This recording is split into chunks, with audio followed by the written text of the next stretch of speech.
能夠睇得見。多謝你藉住你嘅手，藉住你嘅恩典，藉住你嘅愛，讓我哋生命再次有睇見。我哋承認我哋生命裏邊好多時睇唔準，睇得唔啱，睇錯咗，甚至乎睇唔見。我哋面對我哋嘅前景，面對我哋人生，我哋面對我哋生活，好多時候我都唔知點做，因為我哋好似睇唔到一樣。多謝你嚟到我哋嘅生命，就係要讓我哋睇見，就係要讓我哋再次睇見我哋嘅人生。求主就藉住今日嘅話語聖經，引導我哋生命再次返到你面前，再次敞開我哋嘅心眼，再次睇見我哋嘅生命。我哋求你祝福我哋，施恩俾我哋。我哋咁樣祈禱奉主耶穌嘅名，阿門。好，我哋都同心讀一讀呢段經文，好嗎？喺馬可福音第10章46至52節，1、2、3。到了耶利哥，耶穌同門徒並許多人出耶利哥的時候，有一個討飯的瞎子，是底馬的兒子巴底馬，坐在路旁。他聽見是拿撒勒的耶穌，就喊着說：大衛的子孫耶穌啊，可憐我吧！有許多人責備他，不許他作聲，他卻越發大聲喊着說：大衛的子孫啊，可憐我吧！耶穌就站住說：叫過他來。他們就叫那瞎子，對他說：放心，起來，他叫你啦。瞎子就丟下衣服，跳起來，走到耶穌那裏。耶穌說：要我為你作什麼？瞎子說：拉波尼，我要能看見。拉波尼就是夫子。耶穌說：你去吧，你的信救了你。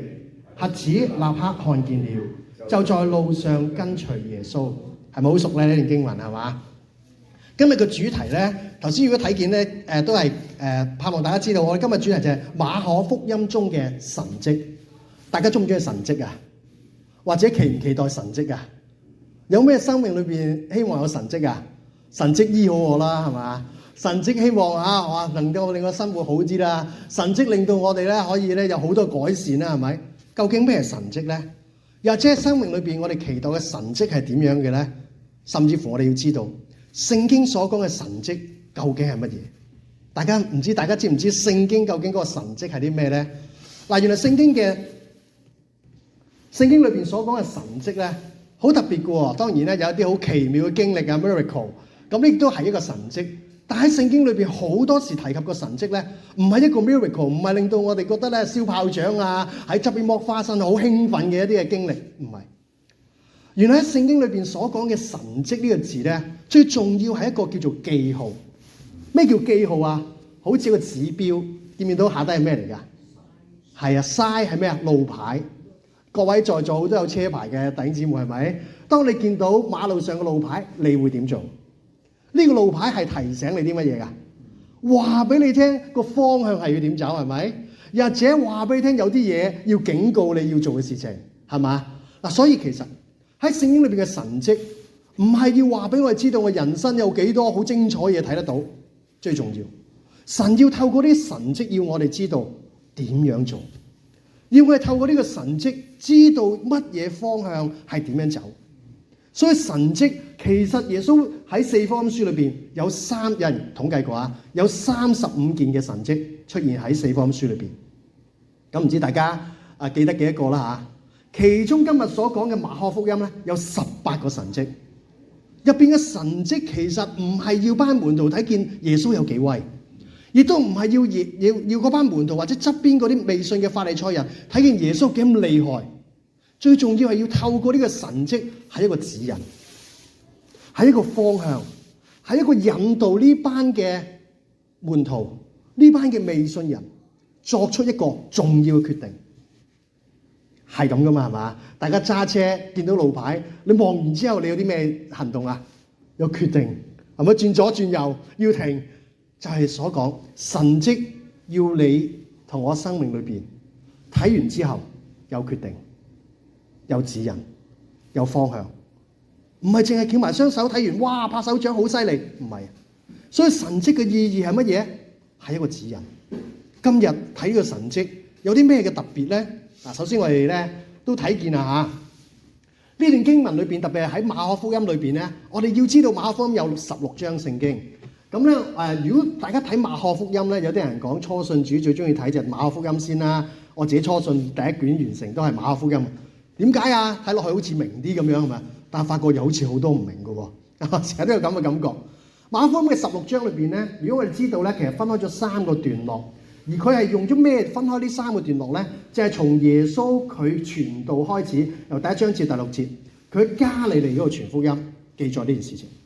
跟住到咧第2個段落就係咧11章至第6章至第10章，即係今日要講嘅聖經咧，就係中間夾住咗耶穌由加利利去到耶路撒冷，由耶路撒冷又翻上加利利，一啲旅程一啲記載。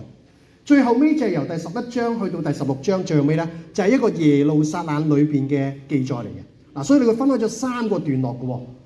嗱，喺我哋今日裏邊咧睇完經文裏邊，我哋要知道咧耶穌到咗咩地方啊？嗰個地方叫做耶利哥，係咪？嗱，如果睇見個地圖咧，你會知道耶利哥同邊個城市好近㗎？耶路撒冷係咪？嗱，原來耶利哥呢個城市咧，最重要係乜嘢咧？好多嗰啲猶太人去耶路撒冷之前咧，都會入一入呢個耶利哥城嘅喎。咁呢個耶利哥城有啲咩特別啊？如果你睇馬可福音或者路加福音咧，記咗好多嘅神蹟喺當中，好多事件喺當中。特別有一個人啊，叫做撒該，唔知大家記唔記得？一個稅吏啊，好矮嘅，佢爬上桑樹嗰度，耶穌呼召佢落嚟，都喺呢個耶利哥城。嗱，耶利哥城一個重要嘅元素就係要話俾嗰班門徒知道，嗰班讀者知道，耶穌將要進入邊度？耶路撒冷。耶穌入耶路撒冷嘅目的係乜嘢啊？係乜嘢啊？釘十字架，係為我哋死喎。嗱，所以其實呢段經文，首先我哋要知道背景，佢就要面對乜嘢啊？嚟緊要面對嘅係十字架，係為人死。嗱，所以呢段經文點解咁重要咧？同埋呢個瞎子嗰個作者點解咁強調要記載呢個神蹟咧？係好緊要，俾我哋知道呢個瞎子發生咩事。但係咧又要問下大家問題喎，係嘛？阿 Pinky 好中意我哋問問題啊！喺呢個聖經裏邊咧嚇，馬可福音係咪得一個耶穌醫治瞎子嘅神蹟咧？邊個覺得係嘅？15嘅請舉手。Yes， 得一次嘅啫，冇啊？邊個覺得唔係嘅？唔止一次係嘛？哇！喺林慧芬咁快舉手，其他唔舉手係唔知係嘛 ？OK。咁其實咧喺馬可福音裏邊咧，佢記載幾多個瞎子咧，好重要嘅喎。同埋呢個瞎子嘅記載咧，喺成卷聖經裏邊係帶出頭先所講嘅記號，係一個指引，有啲嘢要話俾我哋知道。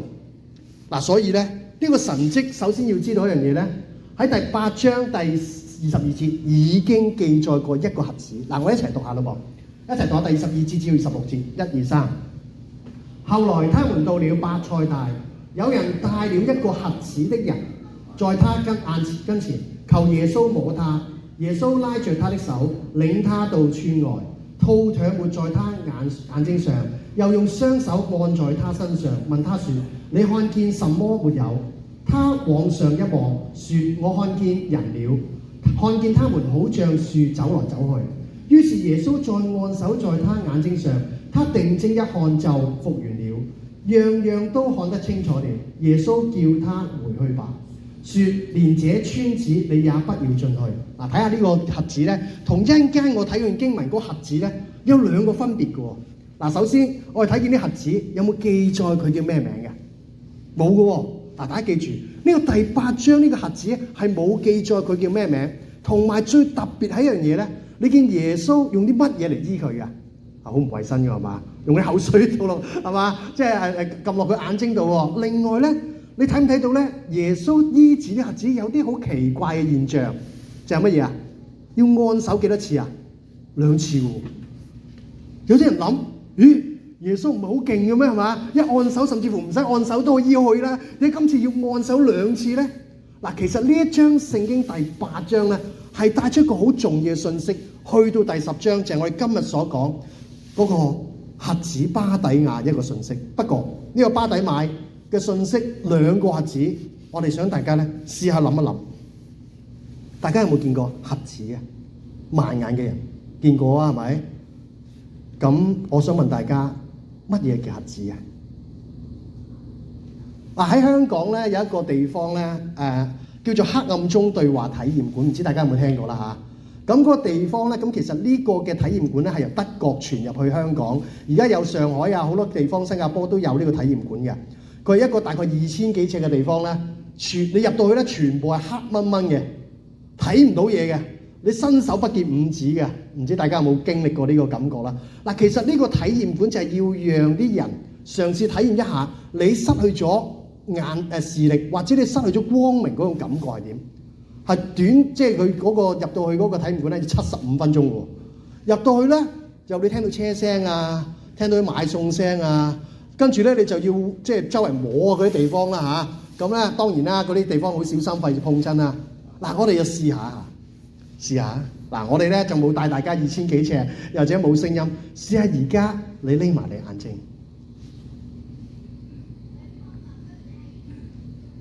你試下望唔到嘢嘅時候，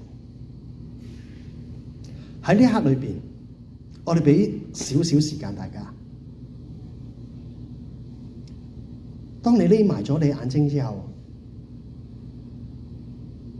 你有咩感覺？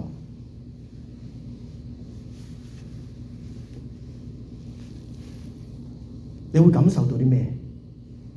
好啦，打開你眼睛。當你匿埋你眼睛嘅時候，可能有啲人感覺，快啲打開隻眼睛，或者匿埋隻眼睛，我已經瞓着咗覺。其實喺匿埋眼睛裏邊，唔知你有咩感覺咧？黑暗，有冇感覺到啊？係黑暗，冇光㗎係咪？第二樣嘢咧，唔知你有冇感覺到？當你匿埋你眼睛嘅時候，內心好彷徨。喺我人生裏邊面對一啲睇唔清楚嘅時候，好黑暗嘅時候，你人生會彷徨。有冇彷徨過啊？有啊，係嘛？有冇試過好無助啊？正如我哋頭先所講嗰個體驗館一樣，當人入到一個漆黑一片嘅地方，你只係聽到聲，你只係感覺到用你嘅手、用你嘅耳朵去感覺嘅時候，你人生裏邊要靠好多人去協助你、去帶領你、引導你，你嘅人生覺得好無助。瞎子係咩啊？當佢見唔到光明、失去視力嘅時候，佢人生感覺到嘅係恐懼，唔知道前面係啲乜嘢，踩到啲乜嘢，掂到啲乜嘢，感覺到乜嘢，唔知道。瞎子係乜嘢？內心裏邊好不安啊！佢感覺唔到乜嘢叫安全感。唔知大家頭先你匿埋你眼睛嘅時候，你會唔會有呢啲咁嘅感覺？好似覺得好不安咁啊！會唔會隔離嗰個攞咗個銀包啊？或者隔離嗰個會唔會做埋啲咩嘢啊？係咪？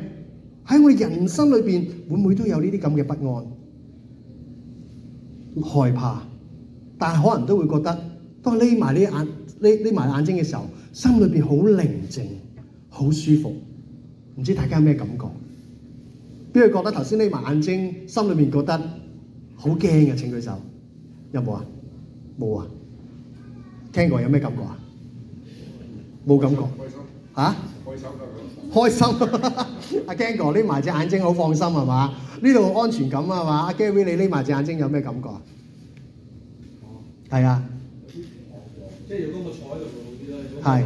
我想像如果我企起身，唔知呢個方向。係 OK，彷徨係嘛？阿 Pinky 咧？我就覺得安靜咯。好安靜係嘛？因為好多時有時夜晚咧都中意坐10分鐘咁樣嘅靜下。係 OK。所以我都慣咗安靜。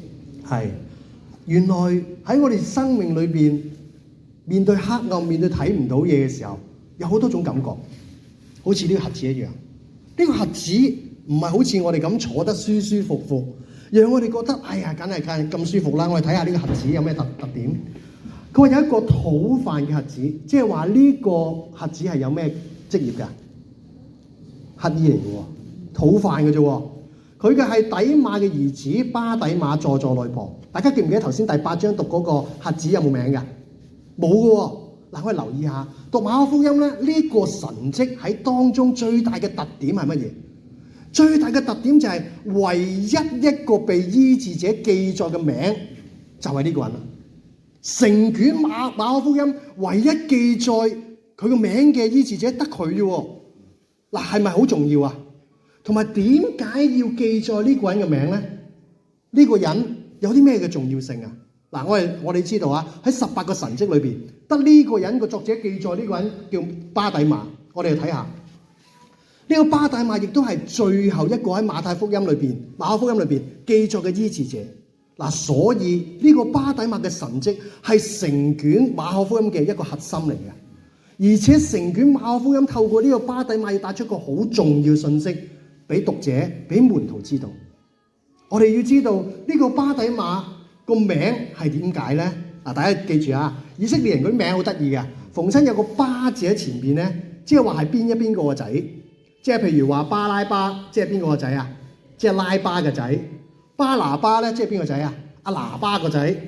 巴多羅買咧，就即係多羅買個仔。嗱，所以呢個巴底馬就係邊個嘅仔話？呢個講得清楚，叫底馬個仔啦。所以我睇下個底馬個名叫點解先？底馬個仔叫做底馬個名叫做咩啊？極被珍視的，係冇諷刺啊！即係呢個係極被珍視嘅仔喎。呢個極被珍視嘅仔坐咗喺邊度啊？而家喺路邊喎，做緊乜嘢啊？乞緊食喎，咁叫極被珍視，係咪好諷刺啊？所以喺佢嘅人生裏邊，佢覺得我就係咁諷刺啊！你話俾我聽，我好被珍視，我而家坐喺邊度啊？我坐喺街邊咋？你話俾我聽，我人生好被重視，我而家做緊啲乜嘢？我乞緊食咋？你話俾我聽，我人生係咪啊？好被重視？你睇我隻眼睛，我連睇都睇唔到嘢啊！呢啲叫珍視。我哋有冇咁嘅經歷？我哋有冇覺得佢喺人生裏邊好似被忽略，好似被疏忽一樣，甚至乎冇人會覺得我哋存在？最相反就係，連我名話俾我聽，我係被珍視，原來唔係啊！我係被忽略緊。喺呢個核子裏邊，佢人生裏邊就係面對緊，佢係被忽略緊。所以講，點解馬可只提及呢個人嘅名咧？呢個人好重要，就係佢嘅神蹟經歷，要話俾我哋嗰班門徒，甚至乎俾我哋每一個知道，佢哋要帶出個好重要嘅信息。有咩信息咧？嗱，我哋首先睇一睇咯。頭先咪記載嗰個核子嘅，記唔記得啊？喺第8章嗰度，係嘛？記得啦，係咪？咁呢個叫伯賽大嘅核子。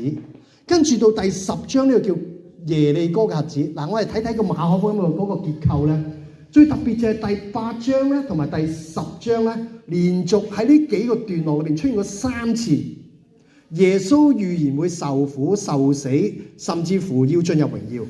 但係每一次講親啊，都唔係好嘢嚟嘅。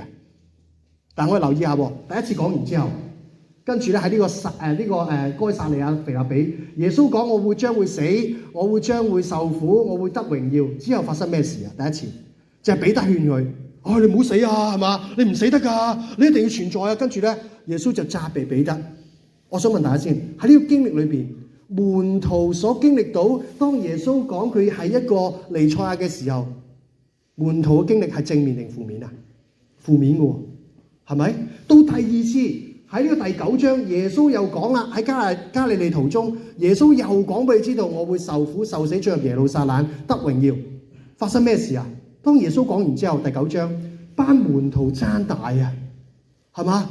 耶穌死啊，咁睇下邊個大啲咯。當佢走咗之後，係嘛？邊個承繼佢啲嘢咯？咁啊，我想問大家先，係正面定負面啊？又係負面嘅喎。去到第3次啦，就係今次讀呢張經文。就係當耶穌醫治呢個耶利哥核子之前，耶穌又同佢講：我會進入耶路撒冷受苦受死。發生咩事啊？約翰同雅各呢2個門徒發生咩事？去求耶穌你走還走啊！嗱，你得榮耀嘅時候，你可唔可以坐喺左邊定右邊？識唔識啊？記唔記得啊？係嘛？我想問大家先，係正面定負面啊？又係負面嘅喎。即係話耶穌每一次喺呢個段落裏邊講親佢會受苦受死，嗰班門徒生唔生性啊？衰仔嚟㗎係嘛？嗰班門徒嘛，講親都係咁樣，激到咧耶穌死啊！次次講親佢都激親耶穌嘅係咪？所以喺呢段經文裏邊，亦都係最後一次耶穌講我會受苦受死，佢要透過呢個巴底馬呢個核子教導門徒，引導門徒一個好重要嘅信息。當我哋知道耶穌要受苦受死，我哋嘅態度係要點樣？佢要借助呢個核子講啲乜嘢？首先睇到咯，我哋留意下呢段經文裏邊咧，係一個好重要嘅信息就係，我問大家先，佢喺度乞食，係咪？又見唔到嘢，佢要靠乜嘢？佢知道耶穌存在，靠一樣嘢啫，就係乜嘢啊？聽見，係咪？嗱，所以咧，以下落嚟咧，我就用咗聽見行動、聽見行動嚟睇一睇呢個神蹟裏邊所帶出嘅信息係咩？首先我哋睇睇，他聽見拿撒勒耶穌就喊着說：大衛嘅子孫耶穌啊，可憐我吧！有許多人責備他，不許他作聲，他越發大聲喊住說：佢講咩話？嗰幾個字叫做大衛的子孫，可憐我吧！嗱，我哋留意一下，當呢個瞎子聽到嘢之後，佢嘅行動係點樣？首先第一個行動，首先第一個聽見，佢聽到啲乜嘢？聽到咩啊？拿撒勒人耶穌。我想問大家先，點解呢個瞎子聽到拿撒勒耶穌就鬼殺咁嘈，係咁嗌大衛嘅子孫，可憐我吧，可憐我吧？佢係咪要耶穌注意佢咧？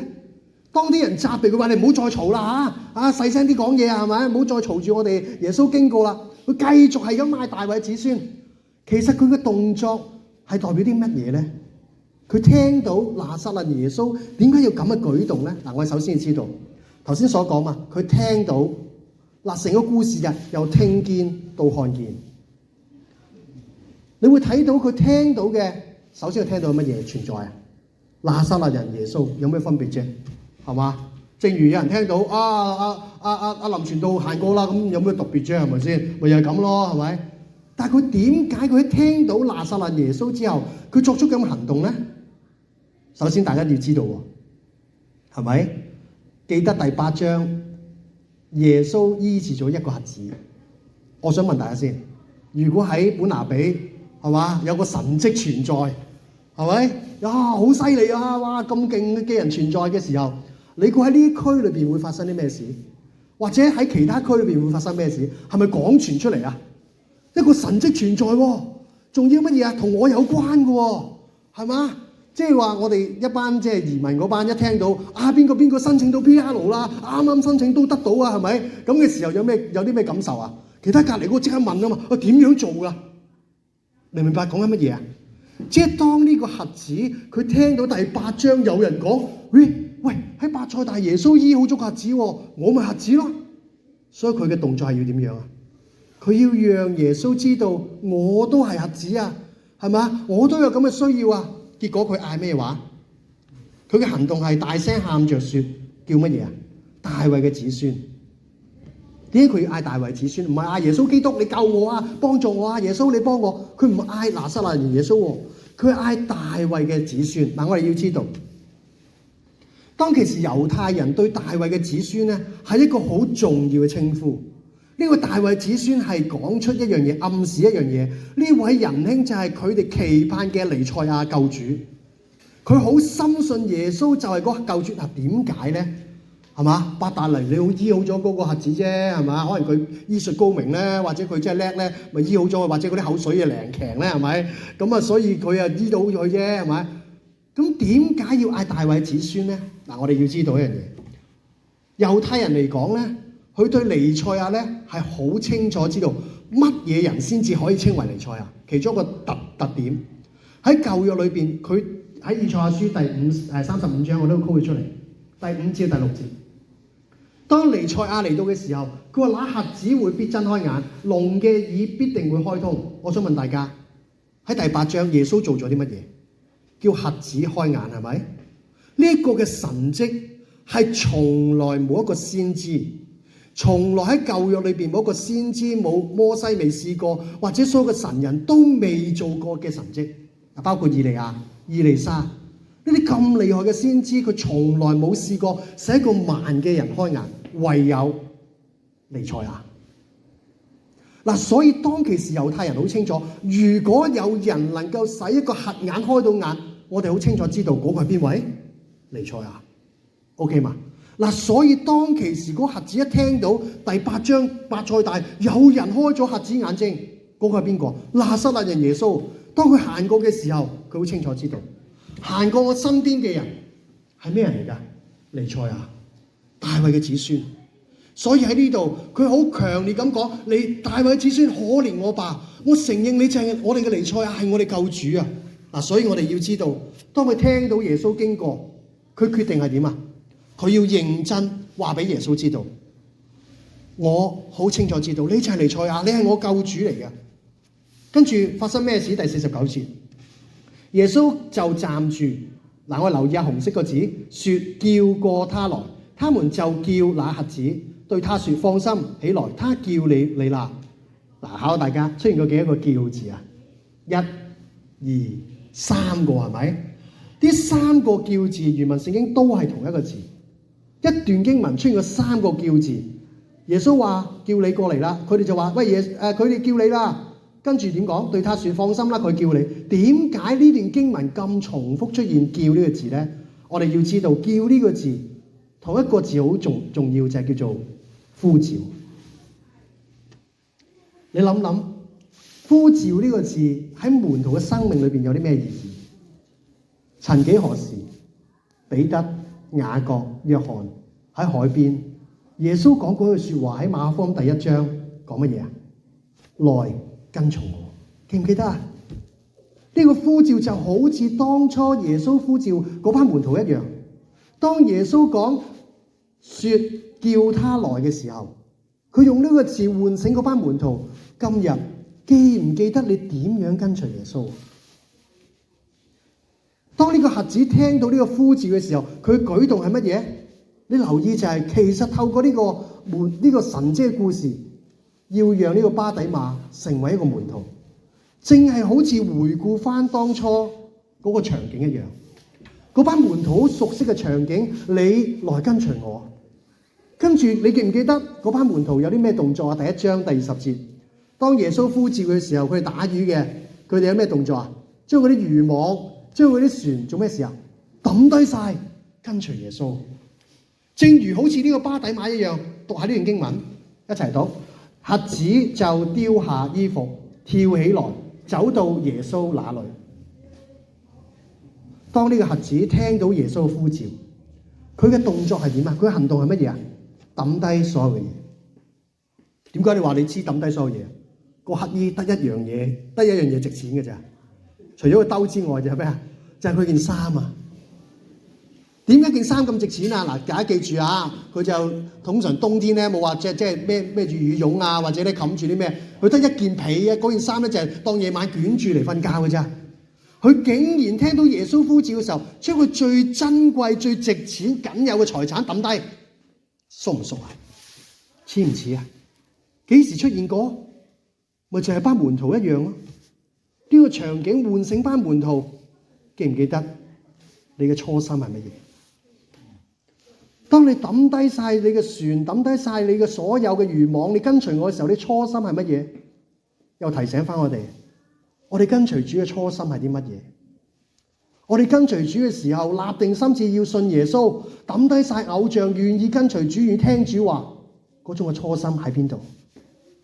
喺呢個瞎子，佢再次喚醒翻班門徒，佢嘅初心係啲乜嘢？原來對上第10章，另外有一個人都出現過咁嘅說話，就係一個嘅財主，記唔記得啊？喺第10章21至22節咁樣講，耶穌看着他就愛他，對他說：你還缺少一樣，就係變賣你所有分給窮人，就必有財寶在天上。你還要做咩話？跟隨我。他聽見面上高變咗乜嘢啊？憂憂愁愁，係咪好大對比啊？有人聽到耶穌呼召，佢抌低晒佢嘅所有嘢；有人聽到耶穌呼召，佢個心揦埋一住，憂憂愁愁。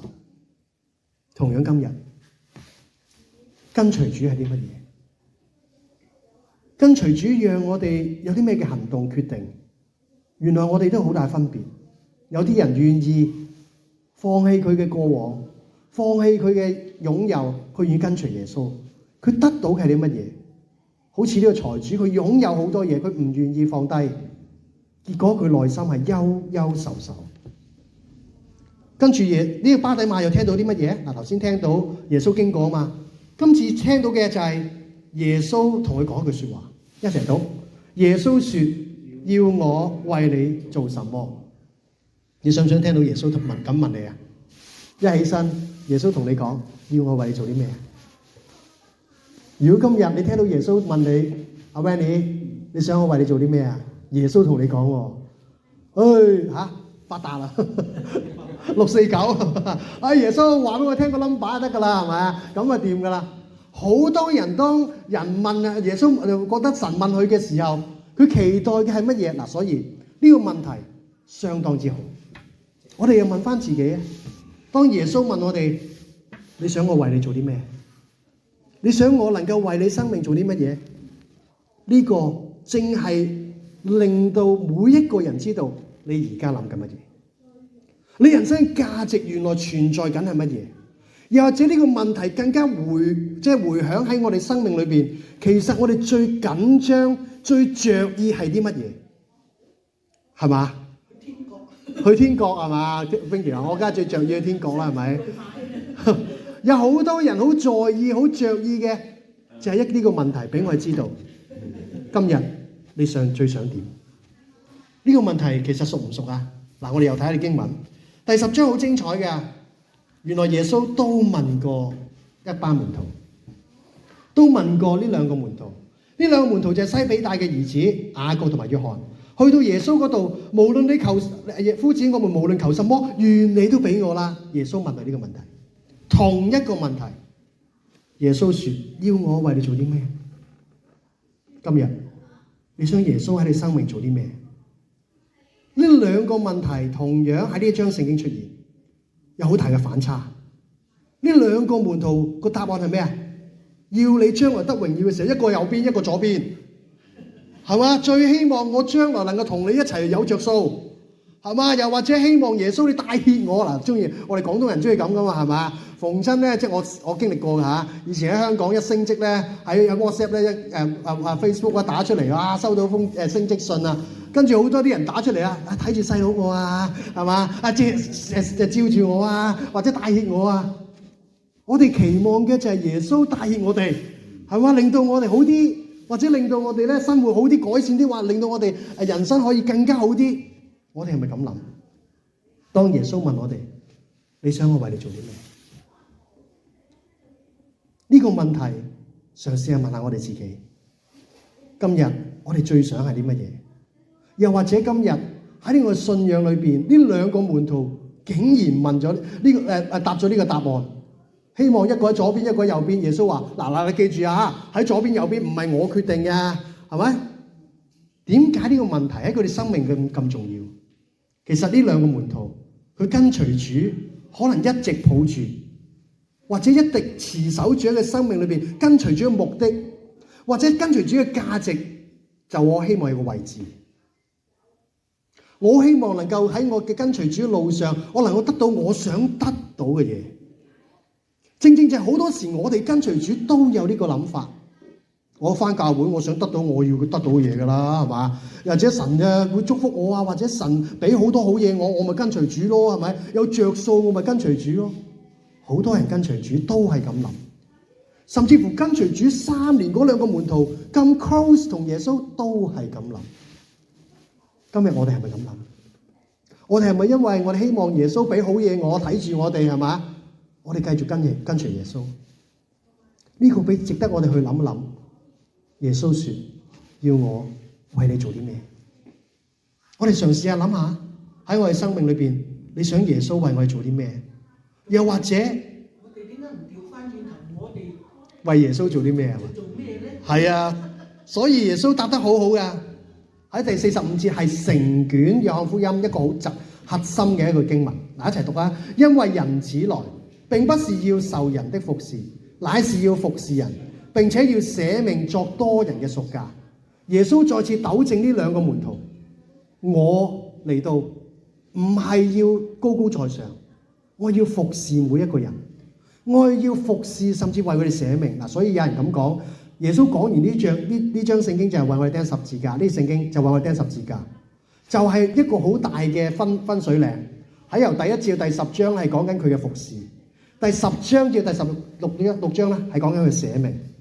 嗱，所以呢個分水嶺咧係都要讓門徒知道，我哋跟隨主嘅目的係乜嘢。咁我哋咁問啦，嗰個瞎子佢講啲咩啊？嗱，睇到喎。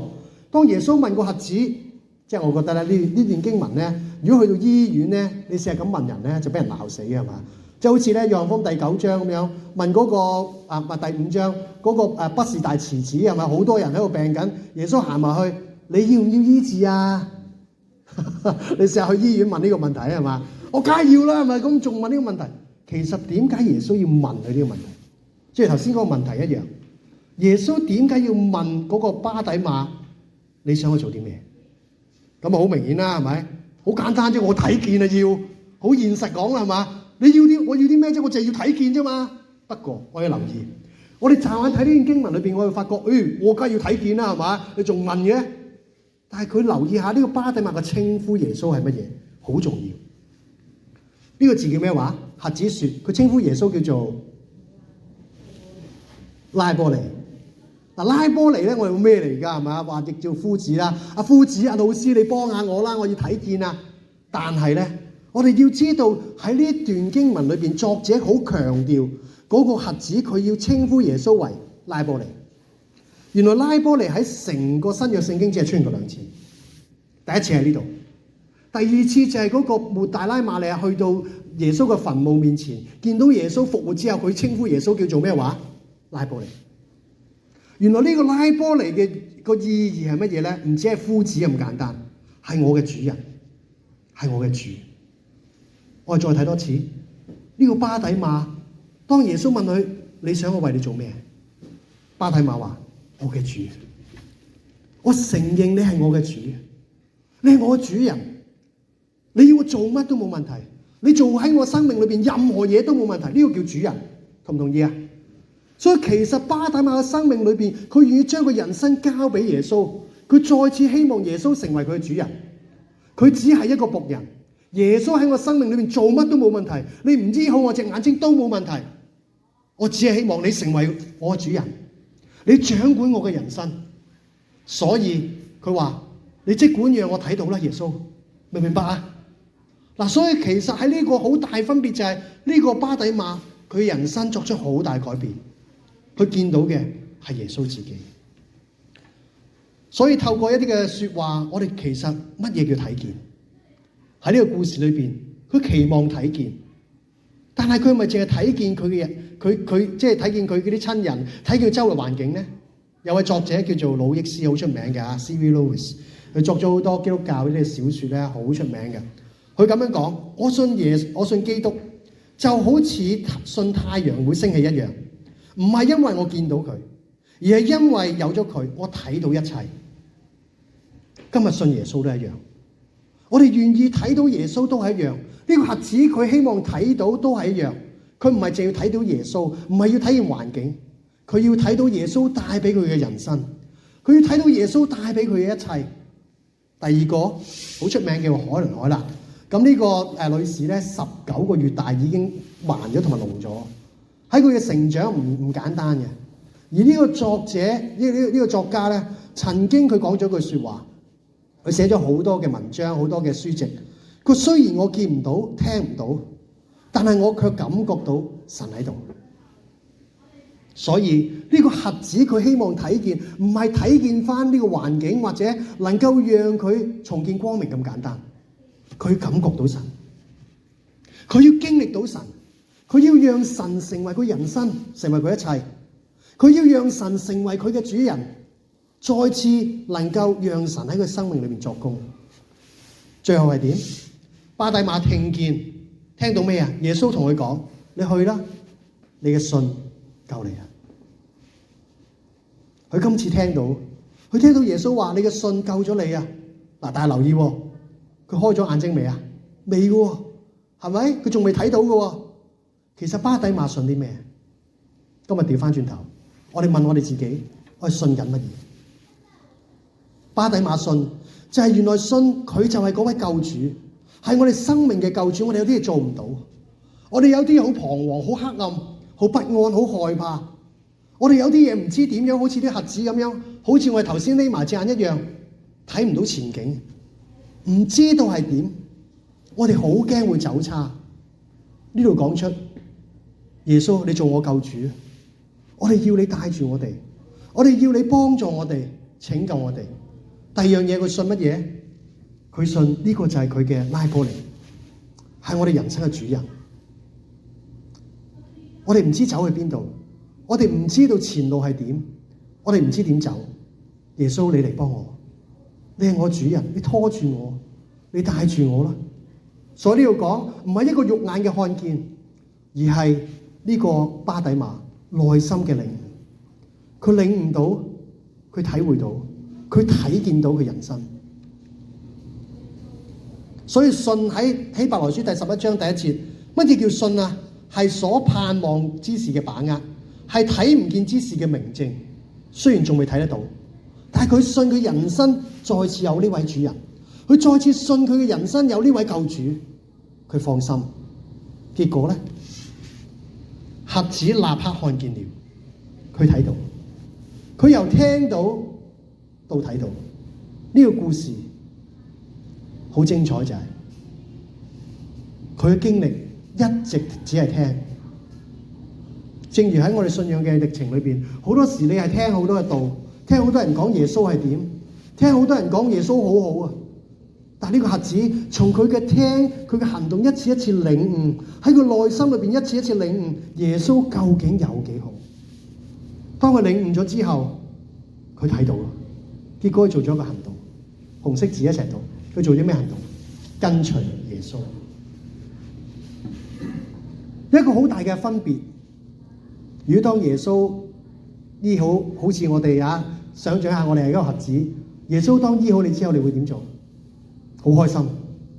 我點解會揀呢段經文咧？就係我一次上堂喺一個課堂裏邊，我哋揀咗呢段經文一齊去默想。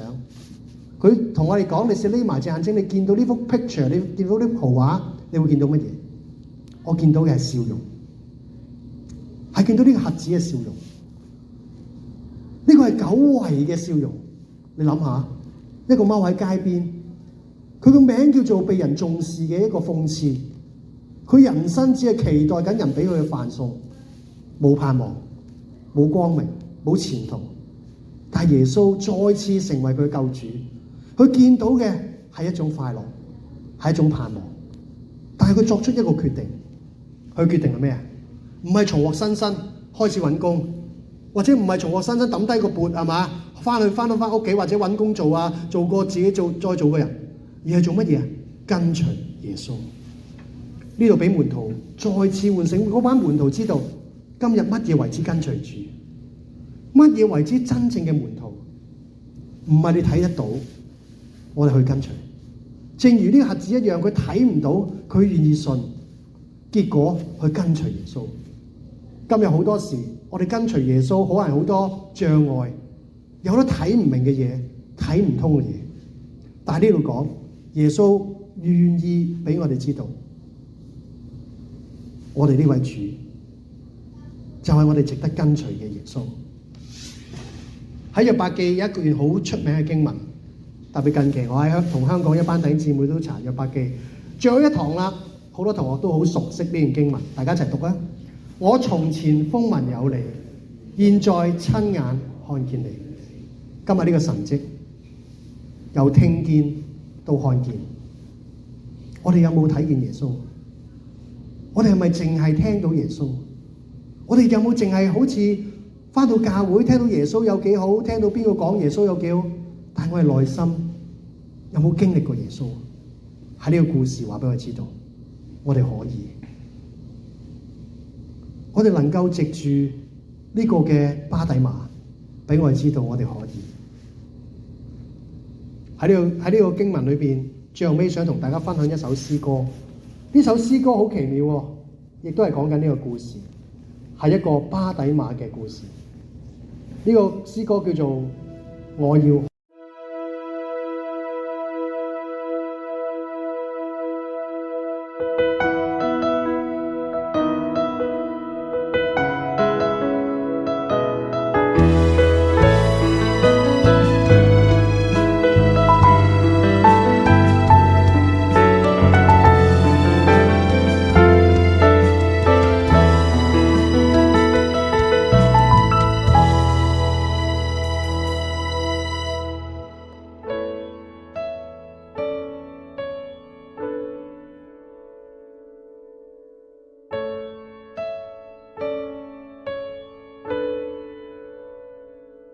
为何世界如此黑暗？为何今日如此热闹？我立刻站起来，他在这里。我不断呼喊耶稣可怜我，你要我为你做什么？你要我为你做什么？我来是为要服侍每一个人，你的心愿见证这事。主，我要看见，我要看见，我回答。我要看见你手所造的世界。主啊，我相信你是那弥赛亚。我要看见你美丽容颜。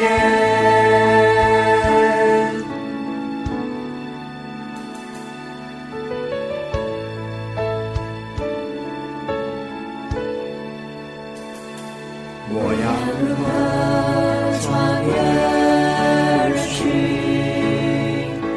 我要如何让他注意我？无人能阻挡我，我需要他。我听见他呼唤，我靠近他。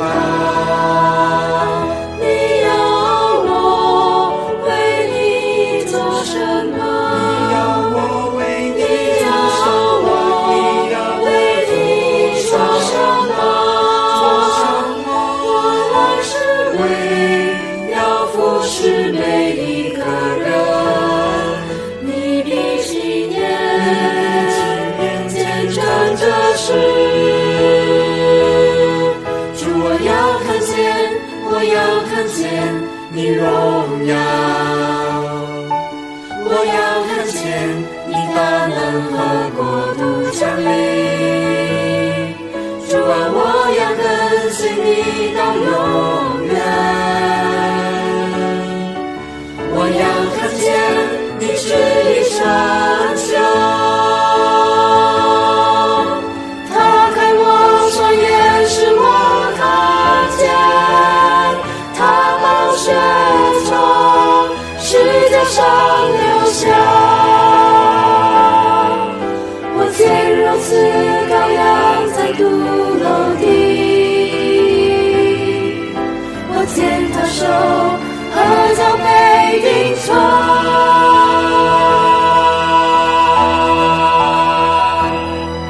主，我能看见你何等的爱我，你怜悯与恩典显在世界上。主啊，我不能没有你。你开我眼，使我看透一切。我要敬拜，这些你到永远。令我看见，我就主为我死。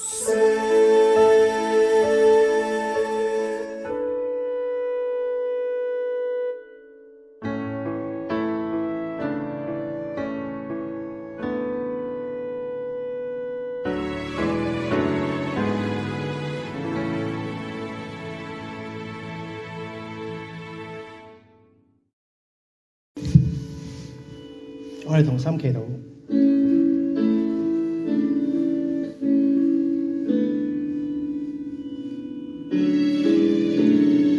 多謝主耶穌，讓我哋生命可以睇到。憑你喺我哋生命裏邊，我哋知道我哋有時會睇錯，我哋會睇差，甚至乎睇唔到。我哋會好彷徨，我哋好不安，我內心面對好多害怕嘅時候，我哋好需要睇到。多謝你透過神蹟，透過呢段經文俾我哋知道，我哋人生最需要睇到嘅就係你自己，就係你要再次俾我哋知道你成為我哋嘅救主，要你成為我哋嘅主。呢個先係我哋內心最重要睇到嘅事情，最重要睇到嘅事實。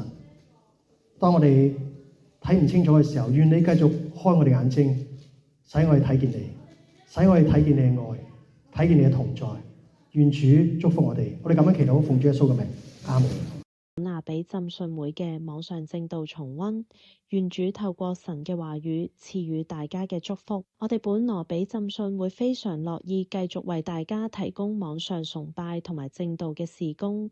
喺呢度，我哋懇求大家繼續為我哋祈禱。我哋誠摯歡迎本地及海外嘅弟兄姊妹支持我哋嘅事工。你嘅金錢奉獻將為我哋嘅使命帶嚟莫大嘅鼓舞。我哋提供多種便捷嘅網上奉獻方式，為咗方便向大家提供免稅嘅奉獻收據，請你提供英文全名及聯絡方式，例如電郵地址。願主嘅祝福常伴隨住大家，阿門。